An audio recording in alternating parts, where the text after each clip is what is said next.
ماں کے قدموں میں نبی کریم علیہ السلام نے جنت رکھ دی ہے۔ کیا مطلب؟ فرمائے ان کی تابعداری کرتے رہو، ان کی خدمت کرتے رہو، ان سے پیار کرتے رہو، ان کی نافرمانی مت کرنا، ان کا دل نہ دکھانا، ان کی دعاؤں کے صدقے اللہ تمہیں جنت عطا فرما دے گا۔ یہ معنی ہے اس کا کہ ماں کے قدموں کے نیچے، یہ نہیں جو بعض خطیب ہمارے بیان کرتے ہیں، کہتے ہیں قاری شاہ صاحب کی مسجد میں ایک خطیب صاحب آئے تھے، بڑی لمبی چوڑی انہوں نے تمید باندھی، پٹھی سیدھی جیسی باتیں کی، کہنے لگے آدم علیہ السلام آئے جنت عرش پر، نوح علیہ السلام آئے جنت اتے، ابراہیم علیہ السلام آئے جنت اتے، موسیٰ علیہ السلام آئے جنت اتے، عیسیٰ علیہ السلام آئے جنت اتے، 1.25 لاکھ نبی آئے جنت اتے، لیکن جدو نبی پاک آئے، نبی پاک نے جنت نو کھچیا، کھچ کے ماں دے پیران دے تھلے دے دیتا۔ یہ کوئی بات ہے کرنے کی یار؟ اللہ کے بندے جنت وہی ہیں، بولو جنت نہیں تو بات تو قرآن سے پوچھ لیں، بولیں خطیب سے نہ پوچھو، اللہ کے قرآن سے پوچھو۔ اللہ تعالیٰ نے ارشاد فرمایا عند سدرۃ المنتہی عندہا جنت المأوی۔ اللہ تعالیٰ نے 7 آسمانوں کے پاس سدرہ کا درخت بنایا، اس سدرہ کے درخت کے پاس اللہ نے جنت بنائی ہے، عند سدرۃ المنتہی عندہا جنت المأوی۔ یہ ہمارے لچھے دار خطیبوں نے بڑی تباہی مچائی ہوئی ہے، صحیح بتاؤں۔ امام حسین خود شہید ہو گئے، دین بچا گئے، یہ کرسی پر بیٹھے بیٹھے دین شہید کر دیتے ہیں۔ ایسے ایسے کباڑے کریں گے، ایسے ایسے مسئلے بیان کریں گے، اس لیے کہتا ہوں یہ سروں پہ نہ مرا کرو۔ اللہ کے بندو کسی قابل عالم دین کو بلا کر اس کا واعظ سنا کرو۔ توجہ ہے؟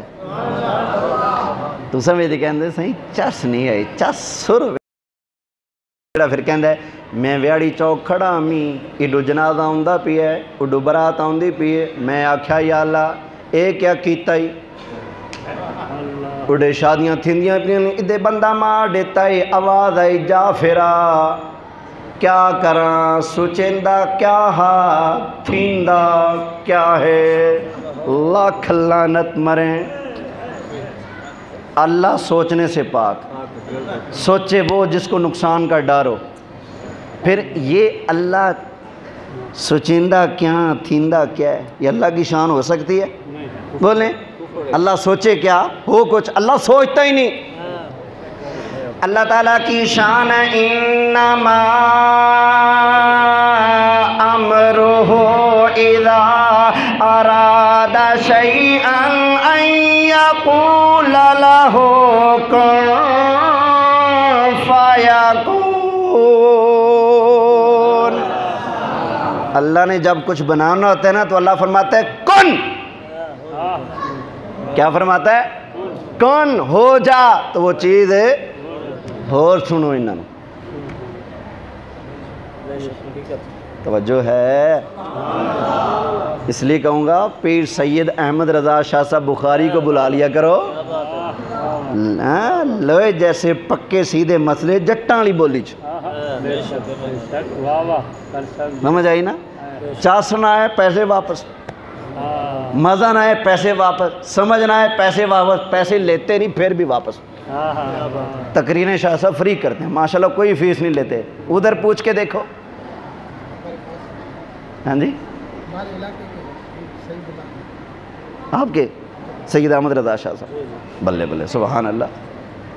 تو میں خود شاہ صاحب کو بڑے شوق سے سنتا ہوں، فیس بک پہ تقریباً آئے روز میں ان کی کوئی نہ کوئی تقریر سنتا ہوں، مزہ آتا ہے، سید بول رہا ہو، خون رسول بول رہا ہو ہیں، اور لوگوں کو واقعی ایک غیرت کا سبق دیا جا رہا ہو تو پتہ لگتا ہے کوئی عالم بول رہا ہے۔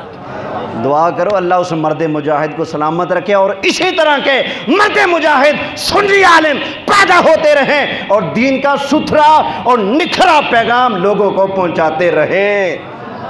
ابھی پتہ چلا تھا کچھ لوگوں نے ان کے خلاف بھی کوئی سازش مازش کی ہے، اللہ ان کی حفاظت فرمائے۔ یہ قوم نا ابھی بھی نہیں سدھری۔ یہ نمازیوں کے اندر وفا ہوتی نا، امام حسین شہید نہ ہوتے، امام مسلم بن عقیل کبھی شہید نہ ہوتے اگر نمازیوں کے اندر وفا ہوتی۔ نمازی اپنے امام سے بے وفائی کر جاتے ہیں۔ کربلا کے اندر امام مسلم بن عقیل نے نیت کی، کتنے ہزار تھے؟ جب سلام پھیرا تو سارے بھاگ چکے نا۔ تو اللہ کے بندو، چلو اس ایک غلطی ہوگی اس پر افسوس کرنا چاہیے، آج تو آل رسول کے وفادار بن جاؤ نا۔ سید کو بلایا بھی، تقریر بھی کرائی، الٹا کہہ رہے ہیں جی جملے سخت بولے ہیں تو ہم ان کے خلاف کارروائی کروائیں گے۔ میں نے کہا دوائی درد وہاں زیادہ کرتی ہے جہاں وہ مرض۔ بھائی میں کہوں سود نہ لیا کرو، سود کھانے والا حرام کھاتا ہے تو تکلیف سب کو ہوگی یا سودی کو ہوگی؟ تو ان کا آگے سے بڑبڑانا اس بات کی دلیل ہے شاہ صاحب نے ٹھیک نبض کے اوپر ہاتھ رکھ کر علاج صحیح کیا تھا، نبض انہوں نے پکڑ لی تھی، بیماری کا پتہ لگ گیا تھا۔ جب حکیم صاحب نے اپنے علاج والی سٹ ماری، مریض پچا نہیں سکا۔ ہاں بھی توجہ ہے؟ لو جی لنگر آ گیا، ایک حدیث سن لو پھر گفتگو ختم۔ سنا دوں؟ دوبارہ آتے ہیں پرانے سبق پر، سرکار کی اہل بیت۔ سبحان اللہ، سبحان اللہ ایک مرتبہ پھر کہہ لو۔ اہل بیت پاک سے پیار کرنے سے ملتا کیا ہے؟